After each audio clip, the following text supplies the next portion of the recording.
up. The lead is brought to you by Grand Prix Motorsports. If you are looking for the original motorcycle, there is only one original. That is the Indian motorcycle. You can only find it at Grand Prix Motorsports. They are located off the county line and Santa Fe. So let's talk about Terrance Knighton. 1 year, $4 million, $2 million guaranteed. You would think the Broncos can find a way to scratch together a couple of nickels to get that done. In some ways, did he eat himself out of Denver, knowing that he kept getting fine after fine after fine from the Broncos? And they're like, listen, if this guy is in a contract year and he can't keep weight, once he has his money, is he buying more food? Forget the Rolex. I'm going to Costco. Buying in bulk. I'll have an armoire. I'll have a 50-pound bag of shrimp, a patio furniture set, and lots of cookies. So did he eat his way out of Denver? Was he a kicking and screaming guy for Elway? I see. It's interesting. Or is he a rolling guy? It's interesting to me because he said, with great passion and I think great sincerity, that he would take less money to play in Denver. And you know that Jack Del Rio and Pot Roast have a long history. So he can't strike a deal with Denver, and he can't strike a deal with Oakland, where Del Rio now is. And that tells me a lot, that the team that knows him the best and the coach that loves him the most said, nah, I don't think so. That's a red flag of some sort. We call it a weight issue, but it's really a discipline issue, and it begins to erode at other parts of your game.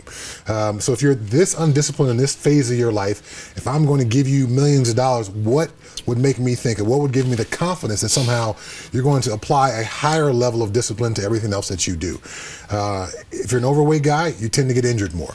If you're an overweight guy, we can't count on you in the crunch moment of the game. So for Jack Del Rio and the Raiders, and for John Elway and the Denver Broncos, they've seen enough to go, I'm not going down that road again. This is a guy, again, in a situation where he could have gotten himself $10 million guaranteed dollars, chose lots of cookies and fried chicken and pot roast over that. There's an old joke about a guy who's that overweight. If he breaks his leg, gravy's going to fall out. It's just going to pour right out. But talking about the 1 year deal, and this is a term that is used a lot in sports. Specifically, we saw it with, I believe it was Matt Duchene, when he signed with the Avalanche. It was called a make-good contract.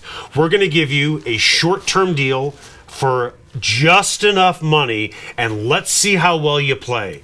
I see this deal with the Redskins with Knighton as a make-good deal. Show us you can keep the weight off. We know you can play, and maybe we'll give you a couple of years more. I think you're absolutely right. If I remember the number correctly, the Broncos wanted Knighton to play at 332. Yeah. And by the end of the season, I don't work in the carnival and I don't guess everybody's weight, but I would say he had to be 350 plus. Yeah.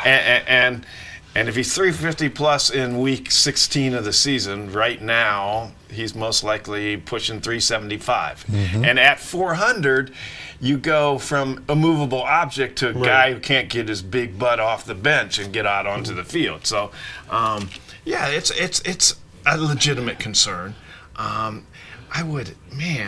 You put it so well. I would hate to think you gave up $10 million for nachos and cheese, though. But that's essentially what he's done. So he's got another opportunity here. You know, the NFL will give you second chances, whether you're a DUI guy or a domestic violence guy, in this case, an overeater guy. Right. They will give you second chance. So he's got a chance to make, it's crazy to think, a $4 million deal is a second chance deal. Right. But he gets a chance to make that money and then prove himself that he can, get a handle on this weight issue, and now go out and maybe next year get a $10 million guaranteed contract from someone else. So kudos to him, because he played well last season. Even at that weight, he played well. But you can't sustain that for very long at that weight, and that's the concern of NFL teams. I see this two ways. Number one, they didn't trust him to keep the weight off. Right. And he went to the Redskins for essentially nothing. But if he kept the weight off, he would have been so expensive, they wouldn't have been able to sign him anyway. Is that fair? It's betwixt and between. Right, right. Yeah, you're absolutely right. And I go back to not this past season, but the season prior, the season the Broncos went to the Super Bowl.